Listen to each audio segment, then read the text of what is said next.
On May 30th, 2023, Home Therapy Company reported a financial fraud case involving a former manager who made over $42,500 in unauthorized transactions at two gentlemen's clubs using the company credit card. The fraud was discovered after his sudden resignation, triggering an investigation. Authorities gathered surveillance footage, signed agreements, and witness statements confirming the misuse. On June 6th, he was arrested at his residence.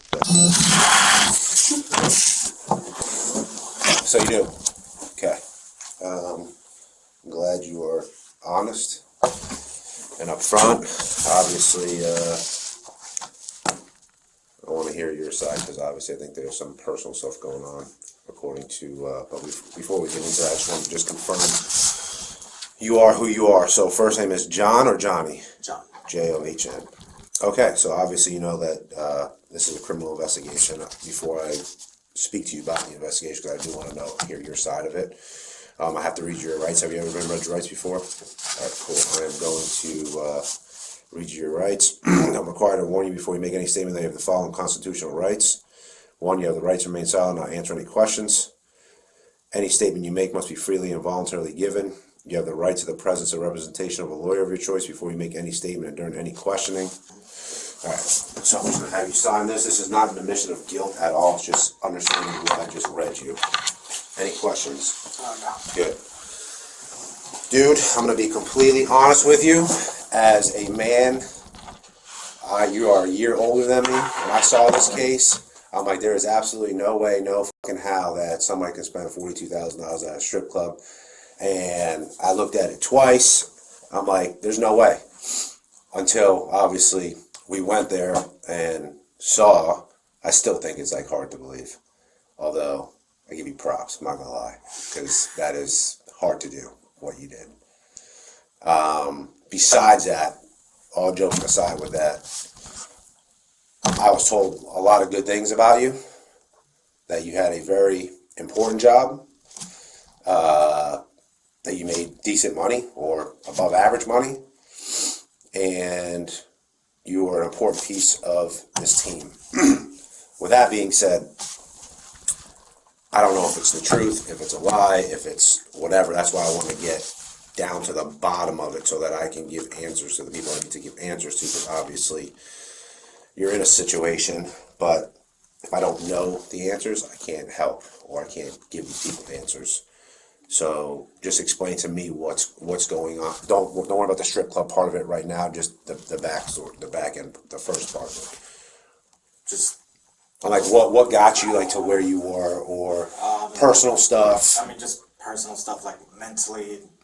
I just collapsed. Right. Basically, my mom's been in and out of the hospital. My brother was in ICU. He had a 20-foot fall. 5 fractures in his head. Shit. Was on life support when I saw him. God. So. Where was that? In Texas. Okay. Austin, Texas. Actually, I flew out there for work, and I had to deal with that. Like, as soon as I got off the plane, that was the first thing. That was the first phone call I got. So that's what I was kind of. All right. So you do have a brother in Texas, and you did have work stuff in Texas. So it was just a coincidence that it was both in because Austin. he came in. Well, I knew that he lived in Austin. Okay. But he came into the hospital as a John Doe, unidentifiable, and the caretaker was able to find my number in his apartment, and that was the call that I got as soon as I got off the plane.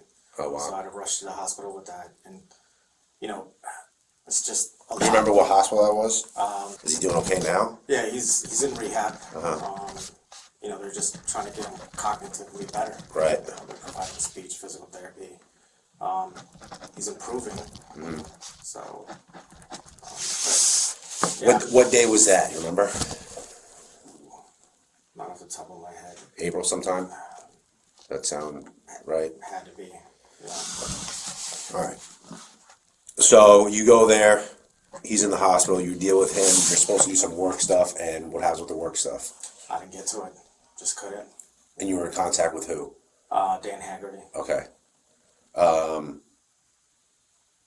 After that trip is when you come back home? I come back home and just dealing with that, dealing with my mom, the demands of work. It just got a lot. Right. Just honestly, mentally, just got a lot.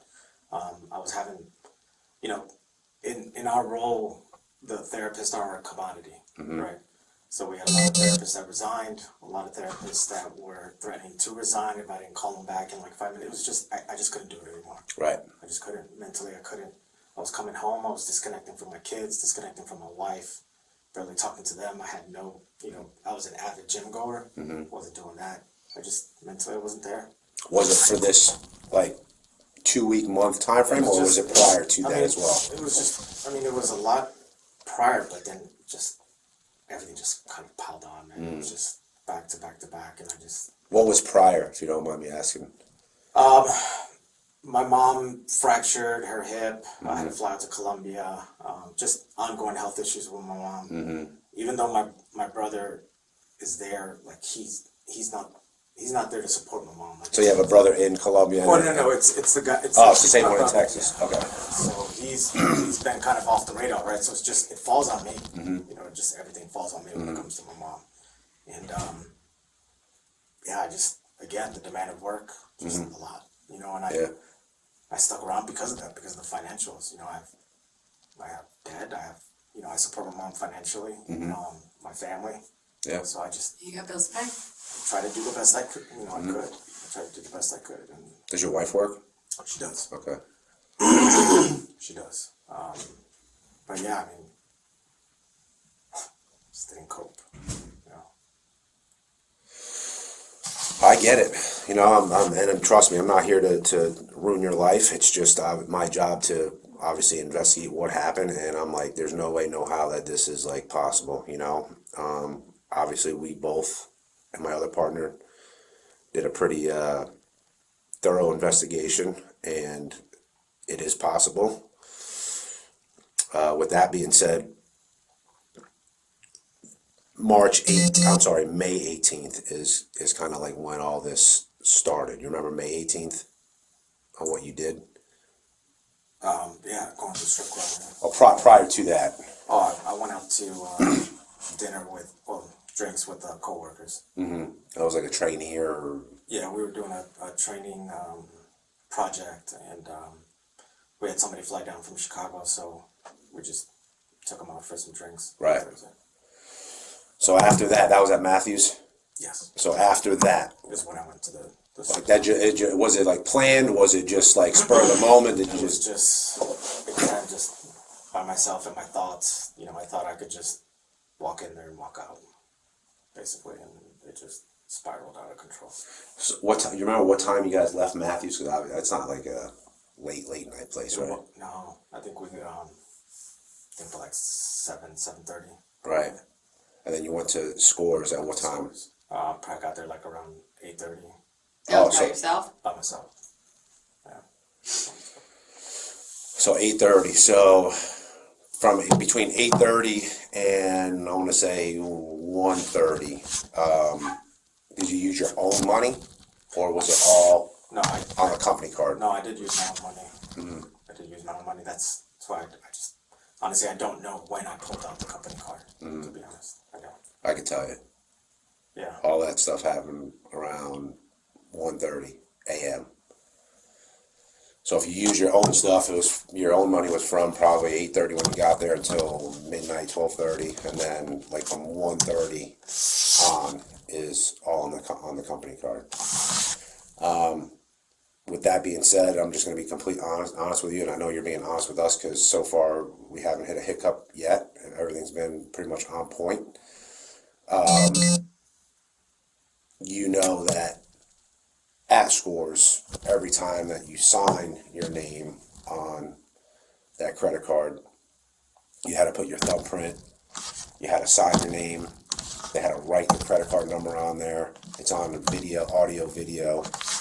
So And they took a copy of your ID on each one. and your Yeah. ID. So it's not like they're covering themselves on a business perspective, because they can't say, hey, you know, I was blacked out, I don't know shit what's going on, blah, blah, blah, whatever the case may be. They forced me to do this, you know, whatever. So I'm not throwing it out there to honestly to embarrass you or whatever you want to call it, but there were 8 transactions. You know I'm not bullshitting with you.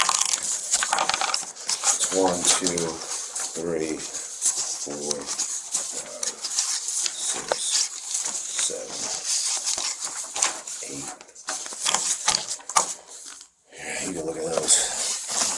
There are 8 transactions, obviously.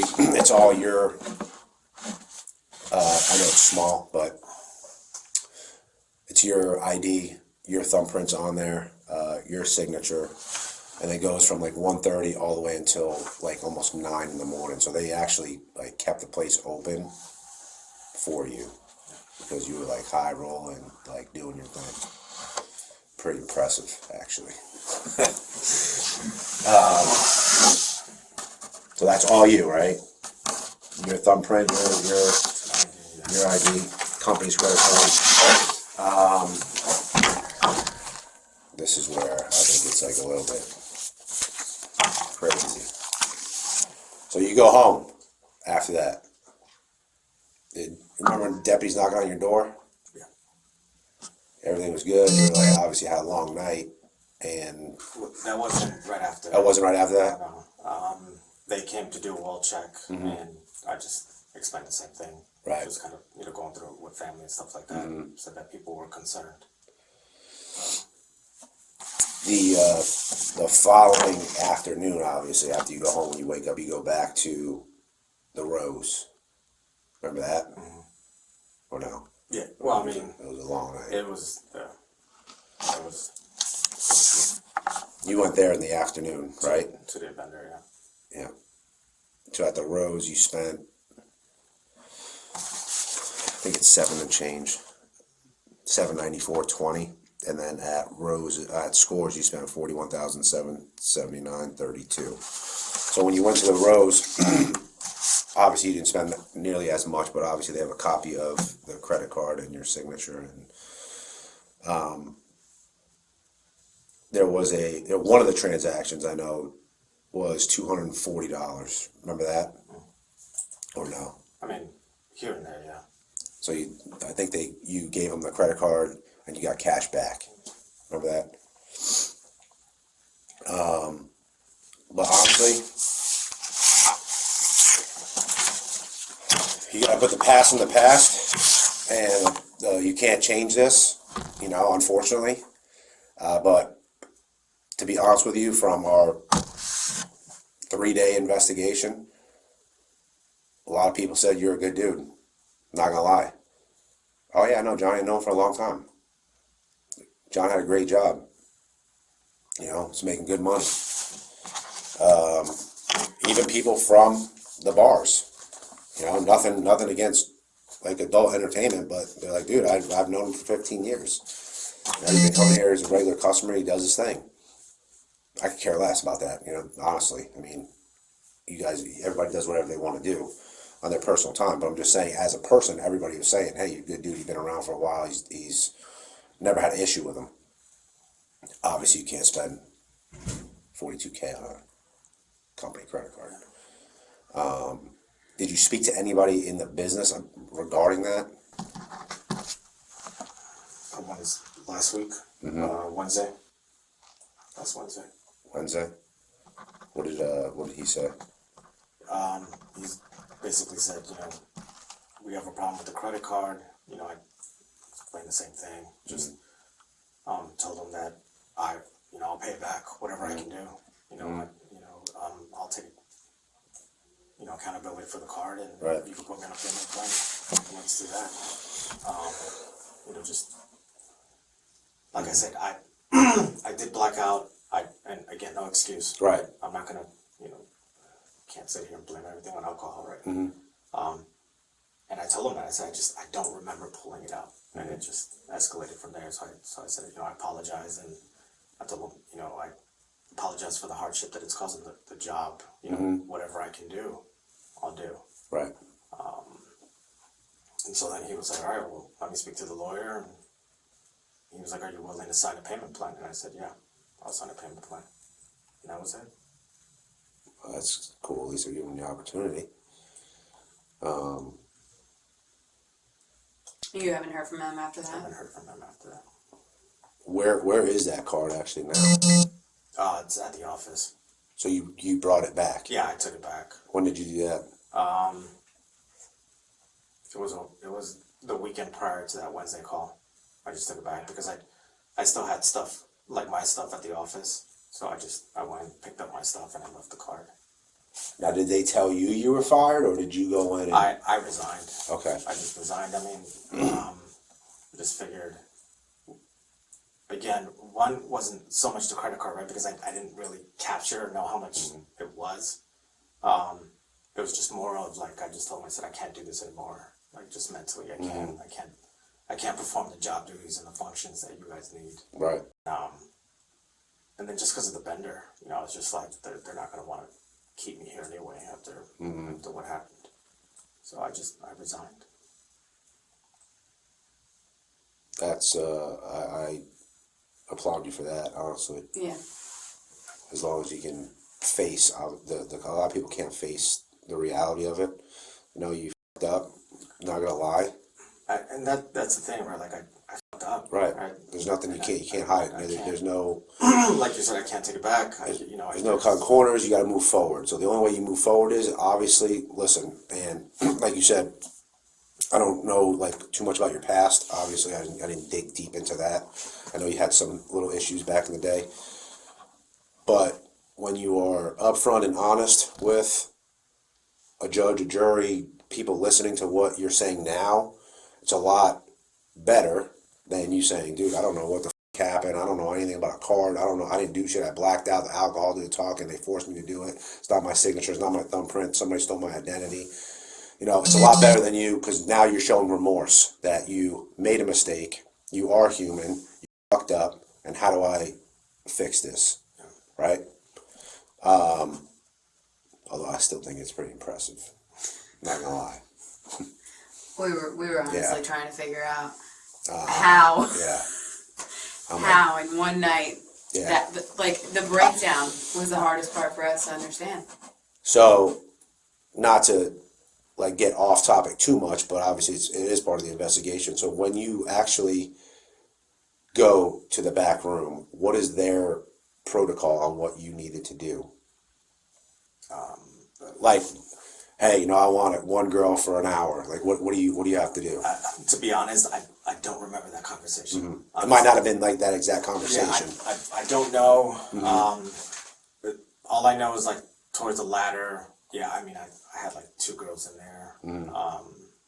So there's like a separate waitress or cocktail waitress that you conduct the transaction with and tell her like what you want. Correct. So that's what he's trying to Yeah, ask. the initial conversation, like I said, because Right, but how do you get to that person?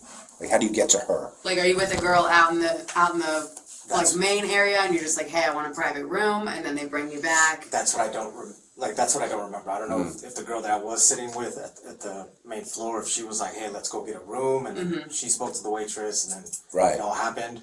I mean, I don't know if I initiated like that part. Unfortunately, I don't remember. Right. That part I don't.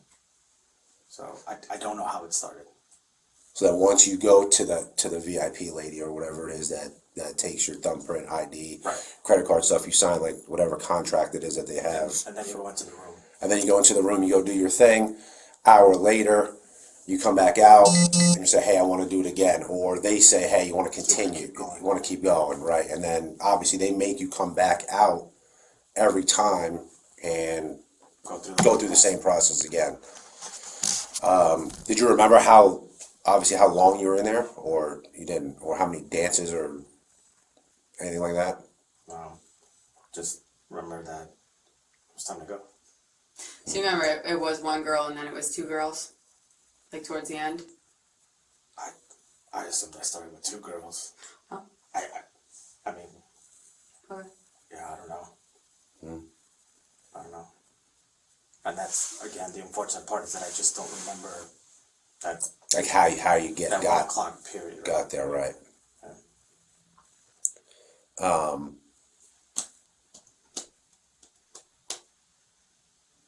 At the other place, Rose's, that following day. Obviously, there's no thumbprint or whatever, but she asked you before you were by yourself there. Do you remember the bartender that you were dealing with? Yeah. What's her name? I don't remember her name, but female, red hair, or blondish hair, She knows you for a long time. Caucasian. Yeah, I just right now, like her name Did you tell your wife? I'm not going over to talk to your family about anything, but did you tell your wife obviously what was going on or no? I told my wife that, I was at the strip club and there was a large transaction that was ran, so she's aware of it. Yeah.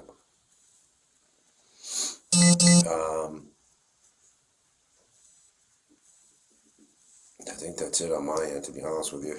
Anything else? Anything else that you want to ask or add, maybe? Because I know it was a long day and a half for you. And again, I'm just super remorseful about it and just Right. Wanted to do whatever I could just to make it right with the company. And say, hey, we ended up doing something else. That's going to be on them. And then depending on what they want to do, depends on how they treat the criminal case. Obviously, don't contact them. Let them contact you, if anything, and let it just play its course. Obviously, leave the past in the past and just try to move on from your mistake. That's all I have. I mean, That was on what day? it was all May, the night of May 18th into May 19th is pretty much what. And you resigned when? That Monday. The following Monday? What was it, the 19th? Let me see. So May 18th was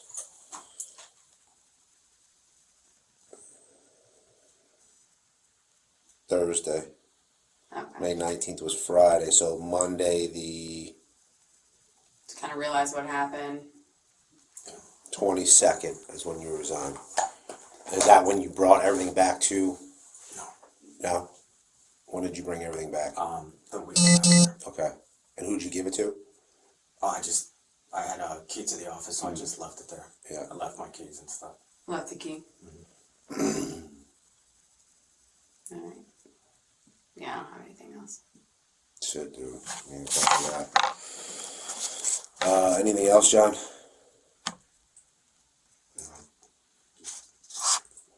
Embarrassed and upset. Well, you seem like you're doing better because to be able to admit that you knew that you were spiraling out of control, and But there's also reasonings behind it. right, but you also know why and what happened and everything, and you're cognizant of what's going on now. So still, even though you're going through this and this is something significant, but you're making progress because you're at least remorseful and understanding and trying to change it. So Being able to face it is the hardest thing. Yeah, I just. But I can tell you now, obviously, you gotta go to jail after this, but it's probably a burden off your back a little bit. I mean, I'm just thinking about my son, my 11-year-old. That's what's killing me right now. And I get it, 100%. The thing that you have to realize is this, everything that we do in life, there's, and you know this, there's right and wrong consequences for every action that you do. However you want to tell him, obviously what happened is on you, but once you get past this, it's not like you're not a murderer, you didn't kill anybody, it's not a violent crime, you're not going to capital punishment, stuff like that. You have to face whatever it is. Once you're out, you're out. And you face, obviously, the in-between time. But obviously from now until you get out is going to be tough. But just think about it. It's not hanging over your head anymore. Regardless, this would be hanging over your head until if you faced reality. And it could have been worse. They could have grabbed you when you're driving your car with your kids, towed the car, the whole 9 yards. It unfortunately it happened at the house when everybody's home, but now it's over for the most part, and you just you gotta go with the next step. That's it. And this maybe open your eyes a little bit and say, hey, my son and daughter are obviously more important than myself, and going out on a binge for 9 hours. Maybe you got it out of your system. And the time between now and, you know, the court and all that stuff is going to be super important for your son, you know, because if you are, you know, concerned about what he's seeing, then if you spiral out of control again during this time, then that's obviously not a good plan. So, like you said, this is a step, got it over with. You can only move forward. Anything else? Good. All right, John. I appreciate you being upfront. Just do me a favor, just raise your right hand for me. Swear that the statement you provided today was the truth, the whole truth, and nothing but the truth to the best of your knowledge. I do. Perfect.